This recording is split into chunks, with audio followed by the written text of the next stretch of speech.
Merhabalar, Cities Skylines yeni bölümüne hepiniz hoş geldiniz arkadaşlar. Kaldığımız yerden tam gaz devam ediyoruz. Bu bölümdeki nihai hedeflerimizden bir tanesi şu gördüğünüz alanı değerlendireceğiz. Buraya güzel bir hayvanat bahçesi olur, park olur, herhangi bir şeyi buraya oturtturmaya çalışacağız. Onun haricinde diğer grubumuzda şu bölgeyi birazcık toparlayacağız. Yani şehre gelen adamı tamam burada çok güzel bir şekilde karşılıyoruz ama yani bir de bunun sağını solunu ufaktan toparlayalım. Burada vatandaşlar yaşıyor. Yani ana yola yakın çok sıkıntı yaratmasın. Şurayı da ufaktan toparlayalım. Gene burada da tarihi bir kalemiz var. Buranın da toparlamasını yapacağız. Bir diğer nihai hedefimiz de şuradaki artık tarım sanayi 5. seviyeye çıkartmaya çalışacağız. Yani bu bölümde bayağı bir şeyler yapmaya çalışacağım. İnşallah yakıştırır, güzel bir şekilde işimizi hallederiz. Hemen başlayalım abi. Hız kesmeden şuradan. Öncelikli olarak ben diyorum ki hayvanat bahçesi geçen bölümde kurmamıştık. Biz burayı güzel bir hayvanat bahçesiyle süsleyelim. Bence çok tatlı olacaktır. Şöyle gel abiciğim, ufak bir park bahçe müdürlüğünden şuraya bir tıklayalım. Sonra gelelim ana kapısı hangisi olsun, şu mu şu mu? Şunda daha çok otopark var ya. Şundan bir tane şuraya yerleştirelim. Evet abicim, hayvanat bahçemiz vatana millete hayırlı uğurlu olması dileklerimizde. Şöyle bakayım, çok kenarıya yapmışız. Bir saniye rica edeceğim sadece vatandaşlarımdan. Arkadaşlar merak etmeyin. Üzülecek hiçbir şey yok. Sadece birazcık yana kaydıracağım. Yani buradakiler biraz daha üzüldü ama yapacak bir şey yok. Mecburum. Yani ortada dursun. Yamuk yumuk olmasını istemiyoruz kesinlikle. Sonra gel abi, şu içeriği şöyle bir hayvanat bahçesini bir boya. Burası tatlı bir hayvanat bahçesi olacak. Yani elimizden geldiği kadar burayı kullanmaya çalışacağız. Vatandaşlarımız buralarda yürüsün, dolaşsın, koşsun. Ne bileyim, çocuklarını getirsinler. Yani bunlar önemli şeyler. Hayvanat bahçesinin olmazsa olmazları nelerdir abicim? Ne var burada elimizde? Meydan. Yaparız abi meydan. Şimdi buradan içeriye giren adam öncelikli olarak tam şöyle orta noktada bir tane meydanla bizi karşılasın. Hatta şöyle 3 tane meydan yapalım. Biliyorsunuz ben biraz abartmayı severim. Ben bol bol yerleştiririz elimizden geldiği kadar. Yapalım abicim. Kafeterya. Meydanın karşısında bir kafeterya muhakkak olur. Muhakkak olur. Şimdi bir tane kafeteryada yapmaya, ne bileyim abi, koca nüfus var. Şimdi adamlar gelecek. Ailesiyle burada oturacak. Bir tane kafe var. Full çakılı. Nereye gidecek bu adamlar başka? Biz gene 3 tane kafeteryamızı atalım abi. 3 tane kafeterya gayet tatlı bir şekilde hizmet eder buraya. Sonra ben diyorum ki 2 tane de hediyelik eşyacı yapalım. Şöyle sistemli kuracağım. Hatta hadi onu da 3 tane yapalım ya. Hadi onu da 3 tane yapalım. Kafelerin yanına 3 tane de hediyelik eşyacı koyalım. Bunu da hallettik. En önemlisi. En önemlisi abi. Bunlar nereye yapacak sorusunun cevabı işte bu. Bir tanesi şöyle burada dursun. Bir tanesi de tam şurada dursun abicim, şöyle. Bak şurada dursun. Bir o çaprazda bir o çaprazda. Biraz mesafe var. Abi kendini ayarlasın, koşarak gitsin. Yapacak bir şey yok. Yapacak bir şey yok. Kendini ayarlasın, koşarak gitsin. Oo, bunlar bayağı büyükmüş arkadaşlar. Bunlar gerçekten bayağı büyükmüş. Biz buraya sığmayabiliriz bile belki. Elimizden geldiği kadar sığdırmaya çalışacağız abicim. Sığdırmaya çalışacağız. Yapacak bir şey yok. Gel abicim sen buraya. Baktık arkadaşlar sığmıyoruz. Ona göre farklı bir sisteme çeviririz. Yani şu ortayı patlatayım ben. Sığmama ihtimalim çok yüksek çünkü. Çünkü bayağı malzeme varmış. Yani bir de büyük büyükler. Ben hayvanat bahçesini sanki biraz daha küçük diye hatırlıyordum ama gerçekten bayağı büyükmüş. Oh, antilop kafesi, mantilop kafesi. Abi antilopları da şöyle kayalara yakın bir noktaya çekelim. Bu da burada dursun. Tamam. Şu anda zaten başka herhangi bir şey yok. Ben sadece şu ortadaki arkadaşları bir patlatayım. Şurayı kullanmayalım. 2 kafe yeter abi. Bir bu köşede bir bu köşede gayet tatlı bir şekilde buranın hizmeti bize yetecektir diye tahmin ediyorum. Şimdi burası giriş yolumuz. Abi buradan girdiğimizi varsayalım, tamam mı? Şöyle gel. Sen buraya kadar gel. Sonra seni, bunun girişi buradan mı? Böyle mi yapacağız? Aynen böyle yapacakmışız. Tamam, oldu. Oldu kardeşim. Sakin ol. Sakin ol, sakin ol, sakin ol. Lavabolara da bir hemen bağlantı çekelim. Beni bir serbest bırakır mısın güzel kardeşim? Beni bir bırak. Ben bir rahat rahat takılayım şöyle. Heh. O artıyı açtığınız zaman arkadaşlar birazcık maalesef şey oluyor. İster istemez yamuk yumuk oluyor. Şunu da bak, hafiften yamuk koymuşuz zaten. Şöyle çevirirsem daha da tatlı duracaktır. Gene aynı şekilde şunun da yolunu çekeyim. Ondan sonra onda bir düzeltme işlemine girelim. Onu da ufaktan toparlayalım. Yani yamuk olması çok hoş değil. Bu kadar emek veriyoruz, hizmet ediyoruz. Yamuk yumuk durmasın. Birazcık derli toplu dursun. Senin önünden de şöyle yolunu ben çekeyim. Hatta şöyle yapayım. Seni şuraya oturtturayım. Biraz param gider ama 300 çok aman aman bir maliyeti yok. En azından düzgün bir şekilde bağlanmış olursun. Sisteme oturur yani burası da. Şimdi gel.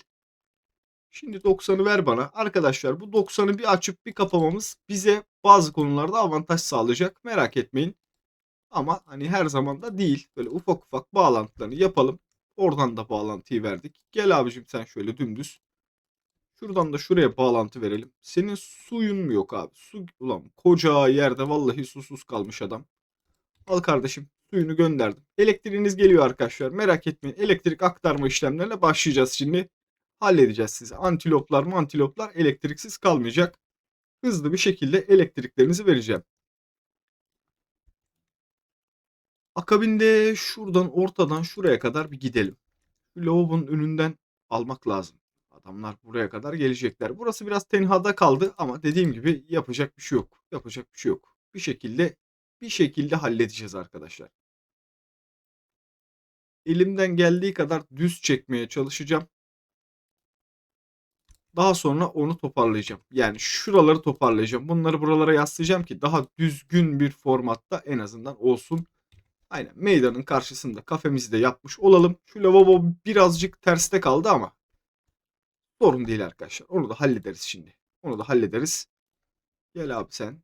Sonra senin şu önünden şöyle yolu bana bir ver. Tamam buraya kadar bir çıksın. Sonra sen de şuradan. Tamam şöylece oradan da oraya bağlayalım. Son olarak sen kaldın. Tamam senin bağlantını da vereceğim şimdi merak etme. Al kardeşim senin bağlantını da verdim. Olay çözüldü mü? Şu an herkes istediği her yere yürüyebiliyor değil mi? Herhangi bir sıkıntımız yok. Sadece ufak bir elektrik problemimiz var. Onu da şöyle geçici bir süreyle şöyle 2 tane direk atarız şuraya çözeriz. Geçici arkadaşlar o direği oradan kaldıracağız merak etmeyin. Abi hayvanat bahçesinin ortasına direk mi olur demeyin. Halledeceğiz kaldıracağız onu. Şöyle bir bakalım. Bu ne oğlum kartal bunlar. Kuş eviymiş ha. Vallahi kartallar martallar var. Abi 10 numara 5 yıldız olmuş. Burada neler var? Flamingolar mı var? Flamingo değil onlar galiba. Beyaz sanki ama. Kuğu da olabilir. Kuğu Gölü balesi de yapabiliyor olabilirler. Her şey olabilir. Antiloplarımızın keyfi yerinde mi kardeşim?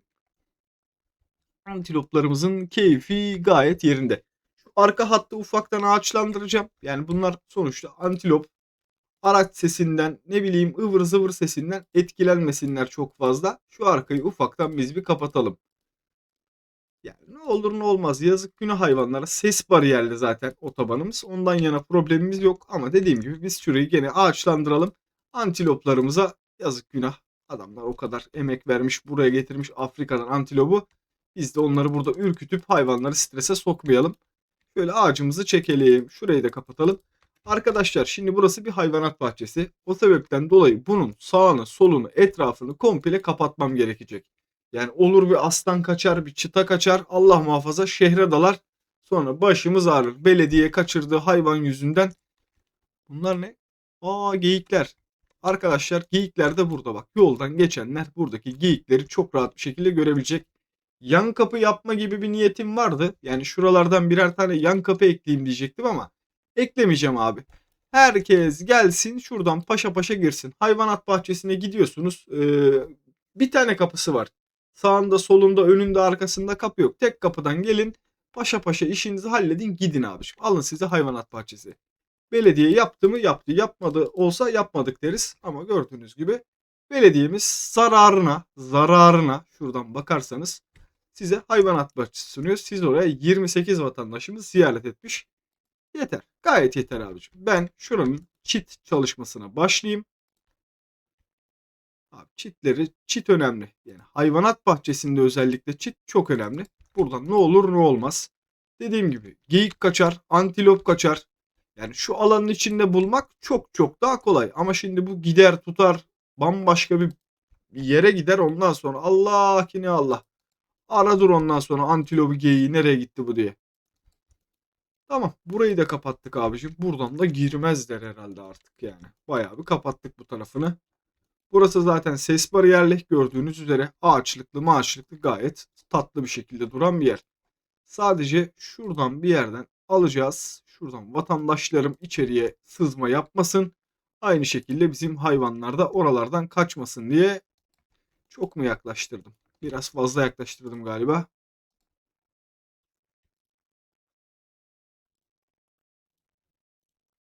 Böyle gel. Tamam oldu abi. Tatlış tatlış şöyle ufak ufak etrafından döne döne gideceğiz mecbur. Allah!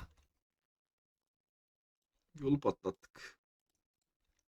Yolu patlattık. Neyse tamam sıkıntı yok. Hallettik. Hallettik. Bir şekilde çözdük arkadaşlar.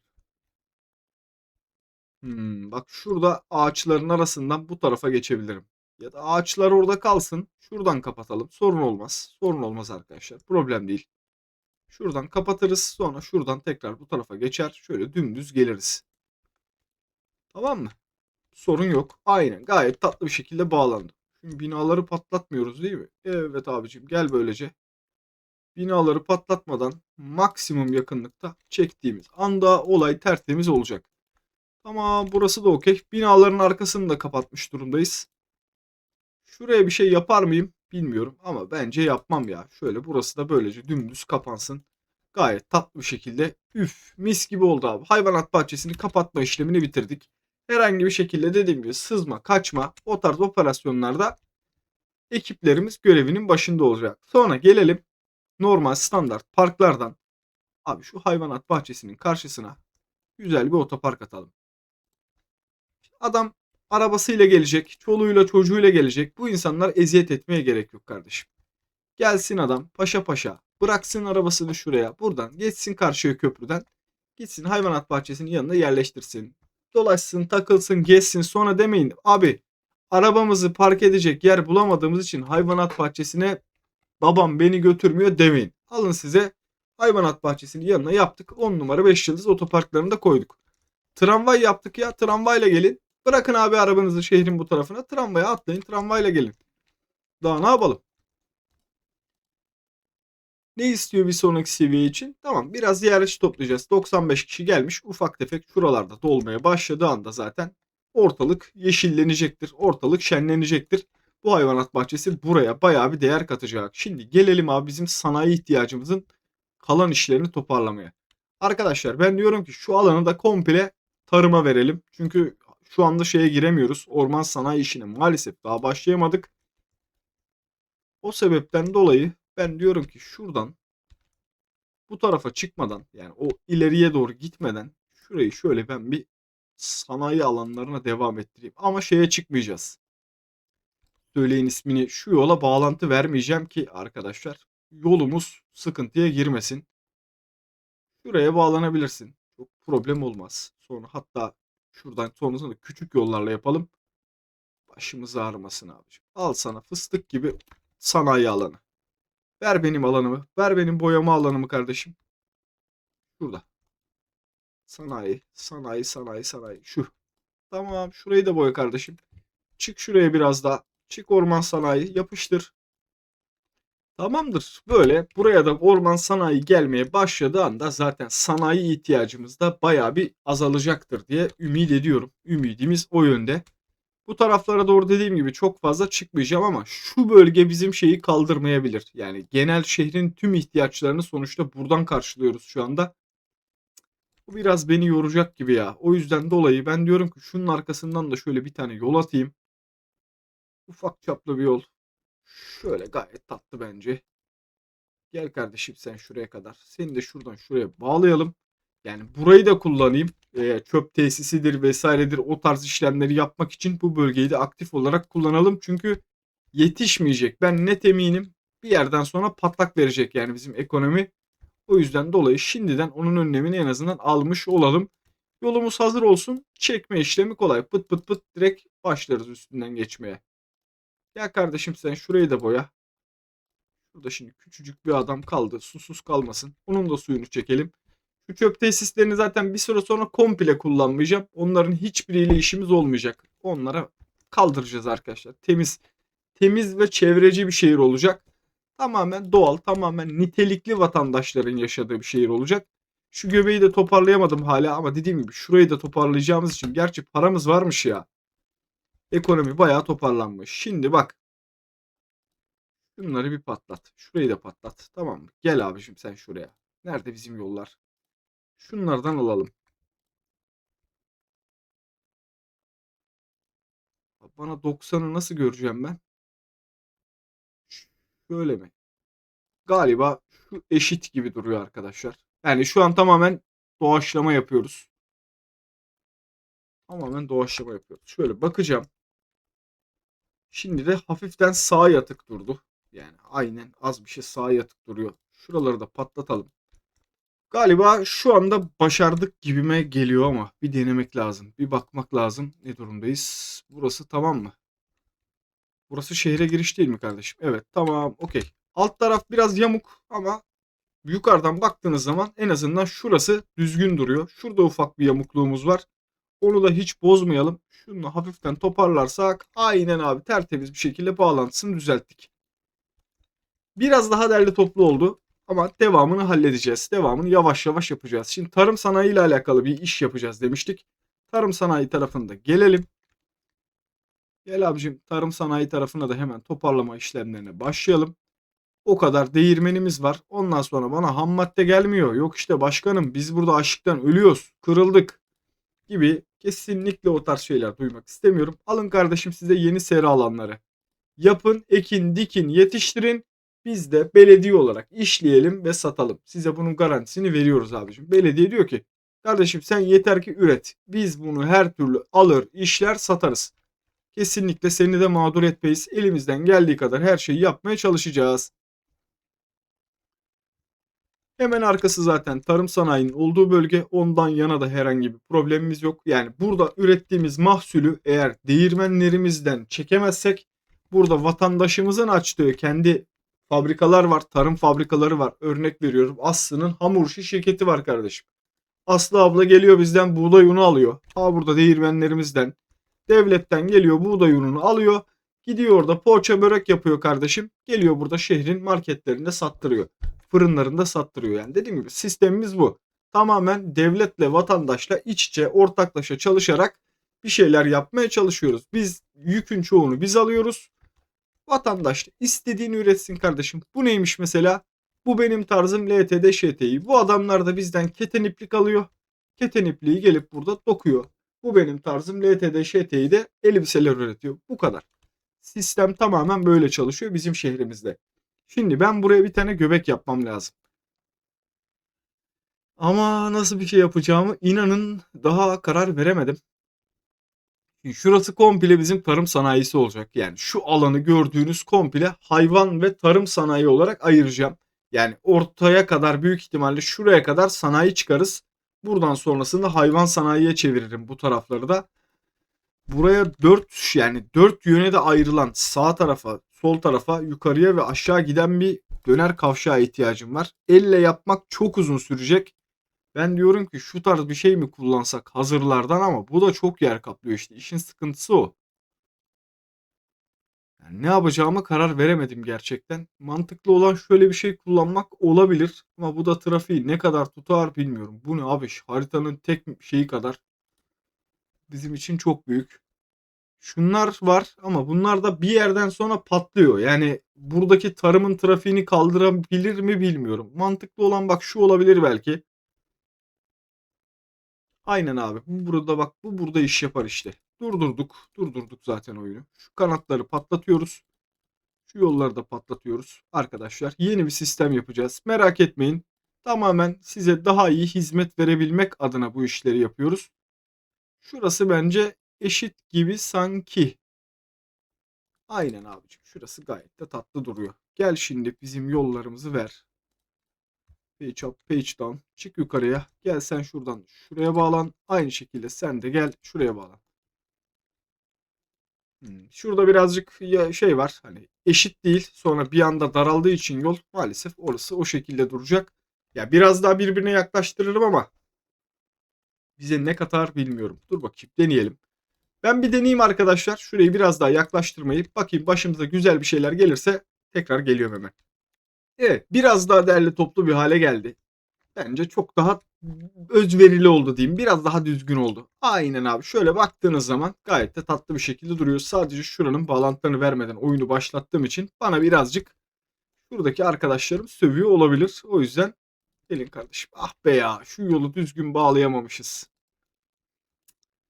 Ona üzüldüm işte arkadaşlar. Ona üzüldüm. Yani milimetrik bir kaymayla ufak bir kayma, çok büyük bir kayma değil. Yani vatandaşlarım anlayış gösterecektir diye tahmin ediyorum. Bir daha sıfırdan bunu yıkıp baştan kurmak istemiyorum gerçekten.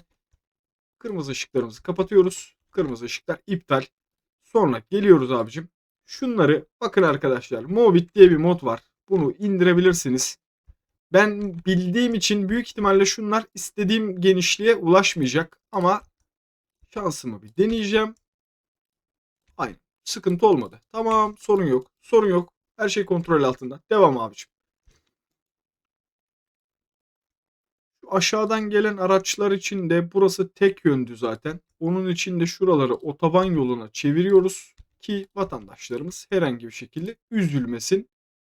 Gel kardeşim sen şöylece. Tamam, burayı da otobana çevirdik. Yani aşağıdan dümdüz yardıran adamlar basıp gitsinler abi. Bu tarafa doğru gidecek olanlar için yolumuz açık. Ama bizim ilk baştaki yükümüz zaten ister istemez buradan olacağı için araçlar şu anda komple oralara dönüyorlar. Buradan geriye gelen araçlar da böyle geliyor. İlerleyen aşamalarda şurada yaşayacağımız kilitlenmeden kaynaklı ben şuradan dalıp bu tarafa çıkma, aynı şekilde de buradan dalıp buraya çıkma gibi ufak tefek dokunuşlar yapacağım kavşağa. Şimdilik böylece idare edelim. Şimdilik böylece gitsin burası. Ya da şuradan alttan dimdirek şuraya bir bağlantı atsak o bile bizi bayağı bir çözer. Ama şu anda dediğim gibi burası herhangi bir sorunsuz bir şekilde çalışacaktır. Abi işçi problemimiz çok had safhada. Memlekette işçi yok ya. Memlekette çalışacak adam yok. Bizim buradan oraya giden otobüsümüz var mı? Yok. Buradan oraya giden otobüsümüz yok. Çok güzel abicim. Şimdi şöyle yapıyoruz. Arkadaşlar şöyle bir sisteme geçiyoruz. Bak geliyorsunuz. Buradan aşağıya dalacağımız için ben şuradan başlatayım. Şuradan başlatayım. Bak bir. Gençler buradan her haneden bir vatandaşımızı sanayiye görevlendiriyorum. Birer kişi lütfen buradan binin abi otobüslerinize. Gel sen şuradan. Şu durağı iptal et. Şuraya gel. Böyle biraz daha dolaştırayım ki en azından 3-5 tane daha adam fazladan alalım. Gel sen şurada dur. Sonra geçin kardeşim şuraya. Tatlı tatlı şu adamlara, bir emekçi kardeşlerimize bir vatandaş olarak bir hizmet götürün. Gelecek. Üzülme. Hemen üzülme. Durağı yanlış koydum. Hemen bıklanmayın. Alın kardeşim, size otobüs attı. Tamam mı? Ondan sonra yok bize vatandaş gelmiyor, bizimle çalışmıyor gibi şeyler, bahaneler üretmeyin. Belediye bize bakmıyormuş, bilmem neymiş. Bunlar kulağıma geliyor arkadaşlar. Alın kardeşim, size yeni otobüs attı. Buradaki vatandaşları oraya taşıyamıyorduk. Birazcık sıkıntımız vardı. Ama bu saatten sonra sorunu çözdük. 11 bin nüfusa da ulaşmışız. Bu arada bayağı hızlı gidiyoruz arkadaşlar. Ben bu kadar hızlı bu nüfusa çıkacağımı tahmin etmiyordum. Yeni otobüslerim nerede benim? Şu mavi Magruslar mı geliyor? 30 kişilik otobüsler geliyor. Kardeşim sizin renginizi de sarı yapacağım. Ama sizinkini turuncu yapayım ben. Aynen. 14 araç yeter. 14 araç yeter abi. Turuncu 14 araç. Alçak katlı yerlerden gelen, sanayiye giden araçlar sarı. TOKİ'lerden gelenler de turuncu renkli. Haberiniz olsun. Yani öyle ayırt edebilirsiniz. Hangi otobüsün nereye gittiğini rengine bakarak görebilirsiniz. Ben sanayi, tarım sanayi diye sarımtırak renkler vermeye çalıştım. Yeni binalarımızda gayet tatlı bir şekilde buralara çıkmaya başlasın. Yapıştırın abi vatandaşlarım, hadi. Bak, işçi bekliyor adamlar. Siz de para bekliyorsunuz. Sonuçta bu evin kirası var, elektriği var, suyu var. Yani bir şekilde evinize ekmek götürmek zorundasınız. Alın kardeşim size çalışacak yer, harcayacak mekanlar.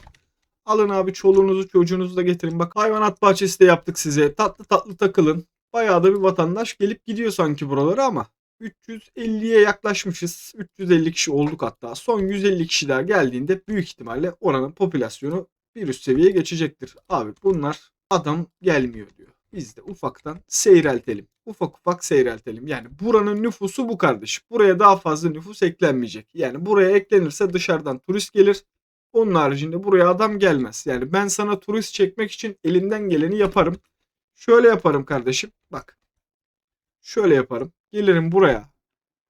Nerede benim parklarım? Parklarım. Kardeşim şu adam madem isyan ediyor. Tamam burada yok. Al kardeşim şuraya zıp zıp koyarım. Burada işte yanındakilerin suçu ne? Onlar da gidiyor. O yüzden dolayı birazcık üzülüyorum ama yani bana bunu yapmaktan başka seçenek bırakmıyorsunuz. Alın kardeşim. Alın kardeşim. Yani ne yapayım da? Hem arkadaki yola da şey bağlandı. Şu çamur yollar bağlandı. Yaya yolları. Bu taraftan zaten geçiş var. Gene keza buradan da karşıdan karşıya geçiş var.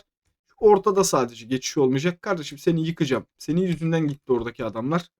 O yüzden dolayı seni yıkacağım. Diğer adamlara en azından hizmet etmiş olalım. Bir şekilde de olsa. Şu sığıyor mu? O şeymiş ya. Şu botanik bahçe yapacaktım da. Ya yolu patlıyor. Gerek yok abiciğim. Oraya bir tane park atalım. En azından 3-5 vatandaşı da oraya çekmiş olalım. Bence gayet de tatlı durur. Aynı şekilde şuraya da bir tane botanik bahçe atsak yola sığmıyor. Al abicim. Japon bahçesi. Bak bu buraya sığar. Küt bir Japon bahçesi de onun yanında. Tamam.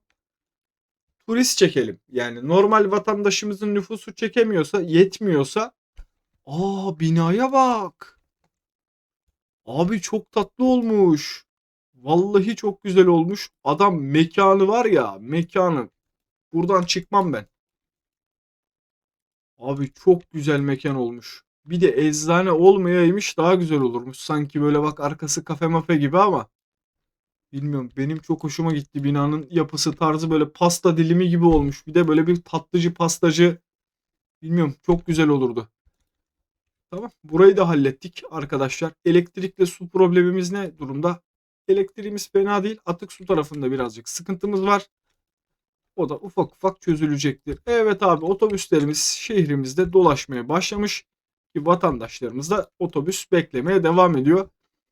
Şeyler artacak. Yani şu anda otobüs, tramvay gibi seferlerimiz var. Bak büyük otobüslerimiz de geziyor. Körüklü otobüsümüz var. Normal Magrus tarzı otobüslerimiz de var. Her türlü ulaşımı vatandaşlara sunmaya çalışıyoruz. Tramvayımız da var gördüğünüz gibi. Tatlı tatlı takılıyor ve öte biberi 90 kişilik tramvay 14 tane yolcusu var. Yani neredeyse boşu boşuna gönderiyoruz. Bu da 16 kişilik. Buralar ama TOKİ'ler gelmeye devam ettikçe hareketlenecektir. Şuradan da vatandaşları şuraya çekersek tadından yenmez abi. Tadından yenmez. Bu kadar. Hizmette dediğim gibi sınır tanımadan çalışmaya devam ediyoruz.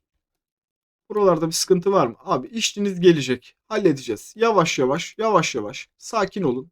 Acele etmeyin. Panik yapmayın.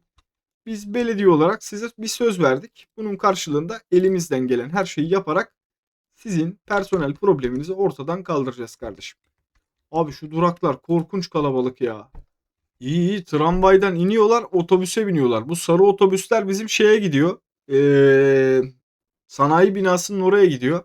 Hemen arkasına marketleri de atalım. Şuradaki vatandaşlarım benim sesten gürültüden rahatsız olduk edası yaparsalar hemen yıkılıyorlar abiciğim. Hemen yıkılıyorlar çünkü burası sanayi eğlence merkezlerinin olduğu alan. O yüzden dolayı onlardan özür dileyerek yıkmak zorunda kalırım. Hiç affetmem. Maalesef giderler yani. Şöyle 3 sırada şuraya çıkın. Arkanız bina olduğu için 4 sıra size yapmayacağım. 3 sıra gayet kafidir. Şu tarafa da gitmeye niyetim yok. Oraya da gene küçük küçük parklardan yapıştırabiliriz. Şöyle bir şey yapsam. Çok mu zarar görüyor? Çok zarar görüyor ya. En küçüğü şu muydu? Bak. Tam da bu işte. Al abicim 2 tane de şundan buraya atalım. Biri sağa baksın, biri sola baksın. Ya boş durmasın en azından bir şeye yarasın diyeyim. Öyle söyleyeyim yani. Al abi şunun etrafını da şöyle ağaçlandıralım. Tatlı tatlı. Oh tadından yenmez abicim. Mis gibi mis. Yani adamlar buraya gelmesin için bir sebep olsun. Desin ki kardeşim burası çok güzel. Tamam burada bir şey yok ama adamlar bak buraya yapmış boş kalmasın diye Japon bahçesi yapmış adam. Hem de 2 tane bir tane de değil. Adam 2 tane Japon bahçesi yapmış. Ya şu evde oturan adam vallahi var ya para verse alamaz şunu bak. Çarşının ortasında tramvay ve bir sürü otobüs bak kırmızı, sarı yani aklınıza gelebilecek her türlü otobüsün geçtiği bir nokta. Dibi hemen yaya yolu. Yani adamın yaptığı yere bak. Devletin kaldırımını adam ev yapmış ev. Vallahi devletin kaldırımını ev yapmış. Emel Apartmanı. Seni saygıyla selamlıyoruz ya. Adam da bak buraya şişe atmış. Arkaya havuz mavuz yapmış. Vallahi helal olsun ya. Ne diyeyim abi? Adam şehrin göbeğine ev yapmış. Yani mutsuz olursa ben bir şey diyemem abi. Şurada bak önünde tabii spor araba olur yani. Tabii ki spor araba olur. Ne olacak? Burada oturan adam tabii ki böyle bir arabayla gezmesi lazım. Bilmiyorum benim hoşuma gitti yani. Mekanı da güzel. Tabii kırmızı ışık kalmış. Bir saniyenizi rica edeyim. Kusura bakmayın efendim. Şuradaki unutmuşuz. Gözden kaçmış. Başka yok değil mi sağda solda? Tamam yok. Yani güzel. Şuralarda oturanlar için de çok tatlı. Hemen şeyin dibinde çok yakın bir noktada bir yangınla problem yaşıyoruz. Burada itfaiyem var mıydı benim? Var değil mi? Var var. İyi bari. Sıkıntı yaşamayalım da ondan sonra başımız ağrımasın. Şu anda okullara da bir bakmak istiyorum. Okullarla... Oo. Krokenci Recep. Senin orada ne işin var? Krokenci Recep. Arkadaşlar yani bu burada bizi var ya mahveder. Patlat. Orası şeyde kalmış. Dışarıda kalmış birazcık. Hemen krokenci Recep yapıştırmış valla şeyi fabrikayı dikmiş direkt. Gerçek tahıl tamam bunlar tahılcı zaten. Bunlardan sıkıntı yok. Büyük fabrikaya girersek mahvoluruz. Yani e, toprak verimliliği düşecek başımız çok ağrır arkadaşlar. Hiç o tarz şeye girmeye gerek yok. Ya mezarlıkları da hep böyle virane yerlerin yanına atmışız. Yazık günah adamlara ama yapacak bir şey yok. Mecburen öyle olmak zorunda kaldı. Tamam burası da okey. Vatandaşlara birazcık daha konut atalım. Biraz daha vatandaşlarımızı yerleştirelim. İç kısımlara doğru aktarayım da okul durumumuz ne durumda abicim? İlkokul kapasitemiz güzel. Buraya ben bir tane daha ilkokul atayım. Tamam, 3 tane ilkokulumuz olsun. Bu bölge için gayet yeterli olacaktır. Bir tane de lise var. İkinci liseye atmaya gerek var mı? Kaç kişi var abi burada? 600 kişi var. Kapasite ne durumda? 3000 kapasitem var. Yeter ya. Yeter. Bence yeter arkadaşlar. Şuraya bir tane atarız. Eğer yetmezse oraya vatandaşları yerleştirdiğimizde iki ilkokul bir lise de oraya atarız. Her türlü kurtarır. Gerçi buraya iki ilkokul da fazla. Tek ilkokul bir lise bir ilkokul yaparız. Gerekirse çocuklarını bu tarafa göndersinler. Okullar boş çünkü boşu boşuna yatırım yapıyoruz okullara. Yani dolu olsa anlayacağım ama boş yani okullarım. Bir yerden de otobüsleri tıklıyorum ki yani kaç kişi var çok popülasyon fazlaysa ona göre evirip çevireceğim. Farklı sistemlere geçeceğim. Gayet yeterli, stabil bir şekilde çalışıyorlar. Şehrin girişleri de gayet güzel. Gördüğünüz gibi burada da herhangi bir problem yok. Adamlar çiçek gibi bir şehirde yaşıyorlar abicim. Yani şöyle baktı abi adam. İlk defa şehre geliyorsunuz. İlk defa. Bak. Bu dondurma kamyonu. Şu adamla beraber şehre geliyorsunuz. Şuna mı basıyorduk? Aynen abicim. Yok. Ona basmıyormuşuz. Bir saniye. Şuna basıyoruz. Sinematiğe atıyor bizi ya. Dur. Tamam seni şöyle takip edeceğim hadi. Al. Devam et. İlk defa şehre geliyorsunuz. Abi böyle çiçekli böcekli bir yoldan çıktınız. 10 numara 5 yıldız derken bir üst seviyeye geçmiş bizim parkımız. Abi adam şurada bir bakar ya. Ya bu arkadaşım burası nasıl bir şehir der ya. Böyle taşlıkların etrafından geçiyoruz. Her taraf mosmor. Ağaçlar, çiçekler. Aa burada aşağıda ne varmış diyecek böyle bakacak. Aa hayvanat bahçesi falan varmış. Dediğim gibi şaşırtıcı güzellikte diyelim. Yani adam böyle gelecek. Bak buradan geçerken antilopları görecek. Burada ne vardı? Kuşlar mı vardı? Aynen kuşları görecek. Aa buraya mutlaka gidelim diyecek çocuğa. Babasına gırtlağına sarılacak arabada. Baba buraya beni götür diye. Yani sistem bu bak. Aha bak. Fıstık gibi bir şehirden böyle marketlerin arasından parklar yeşillikleri atlamadan tabii ki yeşilliklerimiz mutlaka var. Gördüğünüz gibi doğayla iç içe bir şehir yaptık. Umarım sizin de hoşunuza gitmiştir. Aa biz burayı yapacaktık bir de değil mi? Bir de buraya operasyon çekecektik. Evet bak çok şey yaptık burayı unuttuk. Ya kardeşim. Yani buranın amacı şu. Olur da adamlar şimdi burada yaşıyorlar. Yani herkes burada sonuçta gördüğünüz üzere yaşıyor. Bu vatandaş çoluğunu çocuğunu buradan salar. Çocuk koştura koştura dışarıya çıkar. Yani biz önlemimizi alalım abicim. Biz önlemimizi alalım. Gel kardeşim sen şuradan şöyle yardıra yardıra gidin. Şurada bak arkadaşlar, demek istediğim şuydu bak. Şöyle yapmıyor ya, ufak bir şey var. Hafiften şöyle tıklıyorsunuz. Move it ile şöyle ufaktan toparladığınız anda, yani görseli çok bozmadan hafif hafif dokunuşlarla işi çözebilirsiniz. Çok daha düzgün bir şekilde gidecektir araçlar diye tahmin ediyorum. Aynı şekilde burada da var. Şuradan tut abicim, şöyle hafiften ayrımını yap. Sonra gel yolunu da buna genişle. Tertemiz bir şekilde oldu. Tamam. Yani en azından şeyleri atalım. Bariyerli yol yapalım ki çoluk çocuk koşar moşar, Allah muhafaza. Çocuk bu. Sağ solu belli olmaz. Biz önlemimizi alalım. Takdir Allah'tan diyelim. Yapacak bir şey yok onlara. Gel abicim sen de şöyle. Tamam. Mis gibi oldu abi. Bak mis gibi oldu. Gel buradan da çift şerit. Yardıra yardıra gelin kardeşim. Sonra şurayı da şunu upgrade ettik mi? Tertemiz, ses bariyerli. Yani en azından vatandaşlarımızın gürültü kirliliğini de engellemiş oluruz. Görsel olarak da gayet tatlı durur. Buralara operasyon yapacağım. Aklımda, hani onu beraber yaparız büyük ihtimalle gene. Bu bölümün girişinde söylemiştim yapacağız diye ama yetişmedi. Tarım sanayi ile uğraş, oradan öbür tarafa git. Birazcık vakit kalmadı ama olsun. Sonuç olarak ben memnun kaldım. İnşallah siz de memnun kalmışsınızdır. Evet, birazcık daha personel edindiğimiz anda şurayı da hatta ekleyelim. Yani un değirmeninden başka tarımla alakalı bir şey yapamıyorsunuz maalesef. Sadece un değirmeni ekleyebiliyorsunuz. O sebepten dolayı ben şuraya bir tane daha un değirmeni eklesem. İşte bu biraz çevreyi kirletiyor bu arkadaş. O yüzden dolayı. Burada ne var ya? Kardeşim sen şuraya gider misin? Sana zahmet. Sen çevre kirliliği yapıyor musun? Tarımcılık ana binası. Çevre kirliliği yapıyor musun? Sen bana bir söyler misin? Tarımcılık ana binası. Kirlilik yok abiciğim. Test var. Al, yapıştır şuraya kendini. Bana bir yer verin. Şuraya bir tane değirmen atacağım ben. Sanayi alanı dışıymış. Ben de diyorum arkadaş. Bazen tutuyor böyle arkadaşlar benim. Gözüm görmemezlik yapıyor. Ondan oluyor. Al abi şuraya 2 tane de şundan attık mı olay bambaşka bir seviyeye gider. Tamam, 2 tane daha un değirmeni buraya çaktık. %90 artık personel sayısını toparlarız diye ümit ediyorum, yeter yani. Bir zahmet artık otursun. Şu taraflarda tarımla alakalı bir beklentimiz var mı? Yok. O taraflar zaten yeşil bile değil. Yani sarı bile değil. Yeşilim trak kaçıyor. Tamam. Tahıl deposu. İşte arkadaşlar işin en sıkıntılı şeyi bunlar. Bu arkadaşlar korkunç derecede trafik tutuyorlar. Ben sadece bir tane koyacağım. En azından personelle burada bir şey yok değil mi? Yok. Depo. Bu sadece depo olarak kullanıldığı için personel tutmuyormuş. Dedim belki personel tutuyorsa 3-5 adam daha oraya çekeriz. Sayımızı toparlarız dedim ama personel tutmuyormuş. Yapacak bir şey yok. Yapacak bir şey yok. Gel abi.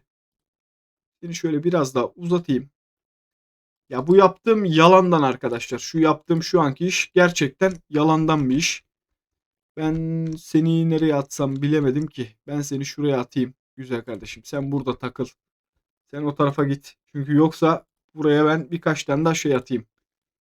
Tarla tapan atayım. 5. seviye çıksın zaten, ondan sonra toparlayacağız. 5. seviyeden sonra biraz operasyona girişeceğiz arkadaşlar. Yani şu an ürettiği birimin çok benim için bir önemi yok. Tamamen şey için yapıyorum. Personel sayısını dengelemek için. Bak şurada 800 yazıyor. 774, 770, 80 oldu hatta. 800'e çıktığı anda zaten 5 yıldızlı, yani en kapasiteli haline gelecek. Ondan sonra burayı komple bir operasyonu alacağız. Girişlerini yaptık. Şurada bir sıkıntımız var. Hadi oğlum. Yani becerebilirsiniz diye ümit ediyorum. Yani dediğim gibi şuradan arkadan şuraya doğru çıkarsak bayağı bir olayı toparlarız. Aynı şekilde şuradan da alıp şunun yanına filan veririz. Burası tertemiz akar da şu anda onunla uğraşmak istemiyorum. Birazcık cenemesini çekelim abi. Biraz trafik kilitlensin. Sonradan çözümlerini sunarız. Hep beraber yaparız. Evet arkadaşlar, bölümümüz bu kadar olsun bugünlük de. Umarım bölümü beğenmişsinizdir. Beğendiyseniz beğenip paylaşmayı unutmazsanız çok sevinirim. Kendinize iyi bakın. Hoşça kalın.